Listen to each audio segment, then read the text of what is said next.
This video will contain spoilers. I'm currently sitting outside the cinema waiting on the next film starting. I was gonna do both reviews together like I normally do, but this really pissed me off so much to the point where I just want to get this done and over with. Eddington, mixed ratings. I watched it in cinema, directed by Ari Aster. Starring apparently Ari Aster, Joaquin Phoenix, Pedro Pascal, Emma Stone, Austin Butler, Luke Grimes. Michael Ward's name sounds familiar, but I can't place him. James Woods? I don't think so.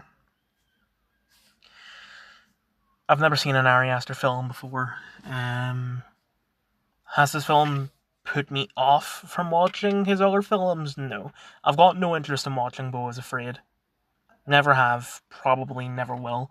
I think I definitely do want to watch Hereditary and Midsommar. And if I like those, I might just watch Beau is Afraid for, like, completionist reasons. But, like,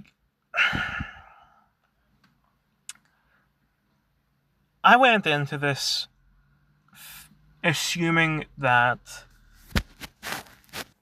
Sorry about that. I was expecting that it was just going to be a bunch of woke bullshit, but maybe there'd be something in it that would still make the film entertaining, because it is a comedy, after all, at least according to IMDb. But it's not funny. There's a couple of scenes, but this is a 2 hour 25-minute film. Like, a couple of scenes is less than 1% of the film. Well, not even scenes, just like fucking seconds. Like, um, I'll go into more detail about this later, but there's a scene where a guy calls his son a retard, and I thought that was funny. And then there's like stuff with limbs getting blown off and shit like that. But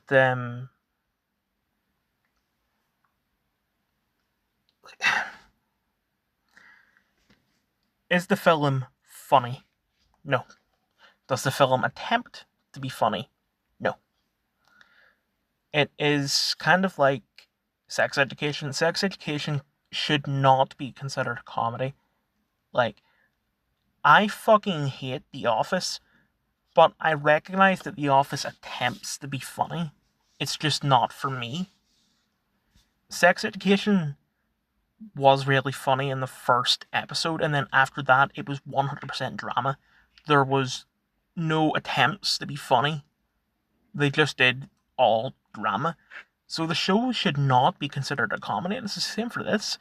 There's no attempt. Like, oh, but it's a dark comedy. I like dark humor. It's not funny. Oh, but it's a satire. I like Succession. I like The Bear. They are satires. Eddington is not fucking funny. It's not a satire. Not a dark comedy. It's not any kind of comedy whatsoever. Ari Aster, I assume, wanted to make a western. This film isn't a fucking western. If you want to consider this a western, then consider literally anything that takes place in the south a western.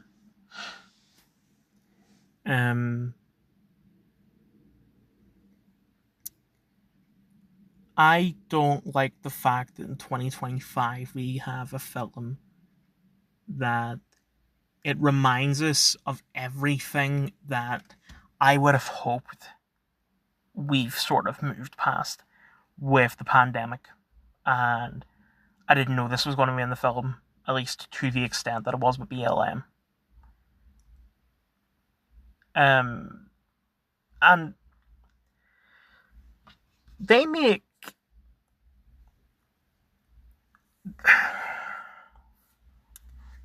the film isn't what you expect, because it seems like it's going to be like a sort of Pedro Pascal versus Joaquin Phoenix.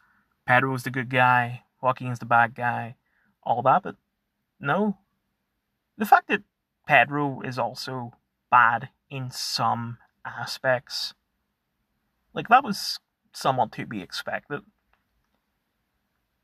but he's barely in the film. He has a couple of scenes at the start, and then he has like maybe 3 scenes in the middle, and then he dies in the middle of the film. And then the rest of it is just like the sort of consequences of that.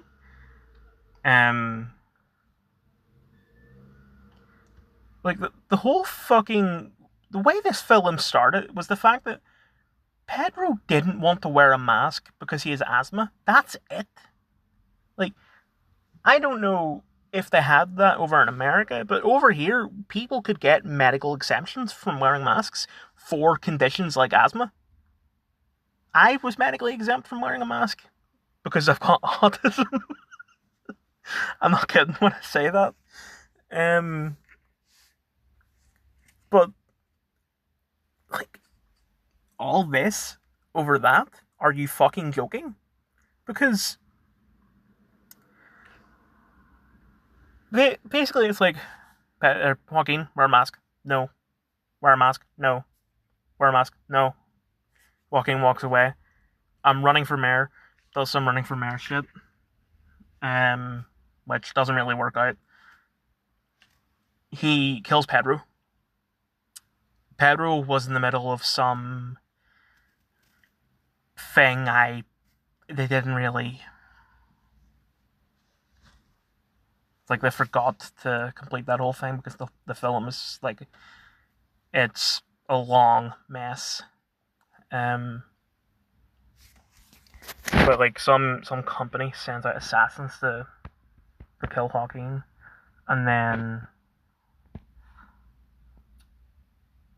Joaquin is running away trying to get away from them, and he goes into a gun store and picks up a LMG and an AR, and he's just shooting it randomly.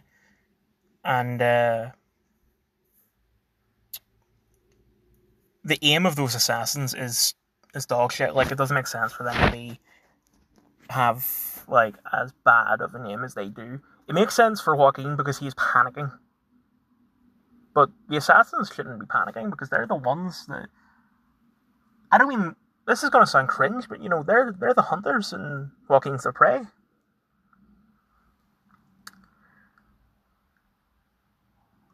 Also, something I noticed was that while Joaquin was running for mayor, he had a bunch of stickers on his truck. One of the stickers said something along the lines of, "You're being lied to," but "you're" was spelled Y-O-U-R, not Y-O-U-R apostrophe R-E.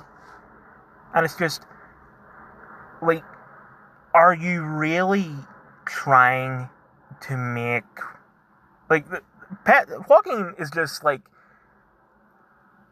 he's supposed to be a depiction of basically all right-wingers. And you really think that all right-wingers don't know the difference between your and your?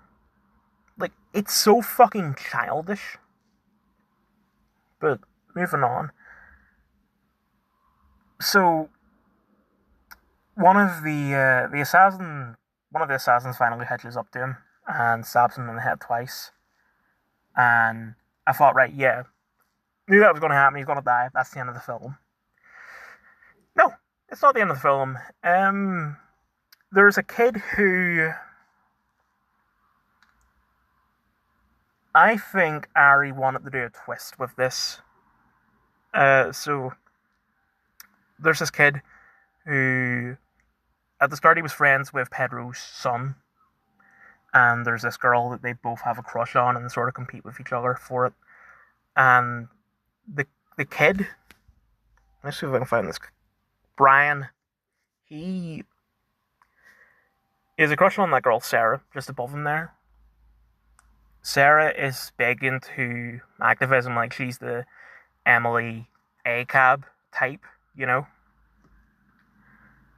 And he just repeats what she repeats. And that's what led to that scene where the dad was calling his kid, who is Brian, a retard, because he's like, he repeated what she said. It was like, we need to, like, deconstruct whiteness and make sure that it cannot reconstruct itself again or something like that. And like, the dad just pointed out the obvious, like, that doesn't make any fucking sense.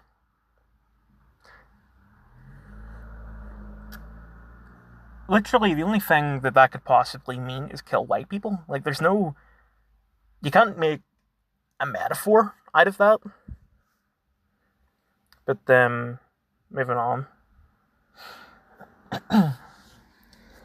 So, that kid Brian gets a gun, saves him, while filming it, like it's fucking Spree, and he kills the assassin, and he becomes a media sensation, and then like you have politicians giving awards and shit like that, and he ends up living a happy life as a right winger. And I think Ari sort of wanted to have a twist where O'Brien was only doing all this just so that he can fuck Emily, which he doesn't even do at the end. Yeah, I fucking knew that. That was obvious from the start. Like, it's not some big twist. But Joaquin survives the two knifings in his fucking brain, which I don't have a problem with the fact that he survived. I have a problem with the fact that the film dragged on because 99% of what happens after is just useless. Like, the film should have ended basically there. He survives and becomes mayor, but because he has a brain injury, his mum-in-law takes over as mayor. And you see that guy Michael Ward's character, he is filming Joaquin, and I could tell from that scene that Michael's planning on killing Joaquin, but they had to continue it and show Michael doing training, and it shows that his aim has improved a hell of a lot since when you seen the first time, to show off how bad his aim was. And then there's a bunch of scenes with like, oh, Emma Stone is now married to Austin Butler, and they have carers that come over to assist Joaquin, and I don't remember what it was that Joaquin did, but while like one of the carers had to drag Joaquin to the toilet, getting over the fact that that's not what carers do. I am a carer. Like, I can say that with confidence.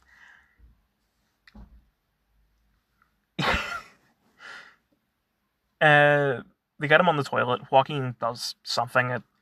It probably just made a sound because he doesn't really have the ability to move any part of his body. The carer slaps him for no fucking reason. Like, literally, the only thing I can think of is that it's just like, you know what, I can get away with this. I'm just gonna punch this fucker because he is being a cunt. He's not being a cunt, but I would understand the whole thing because my clients, some of them are dickheads for no reason, but Hawking just isn't a dick.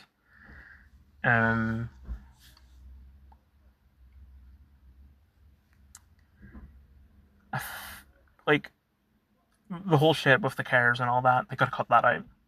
Unnecessary.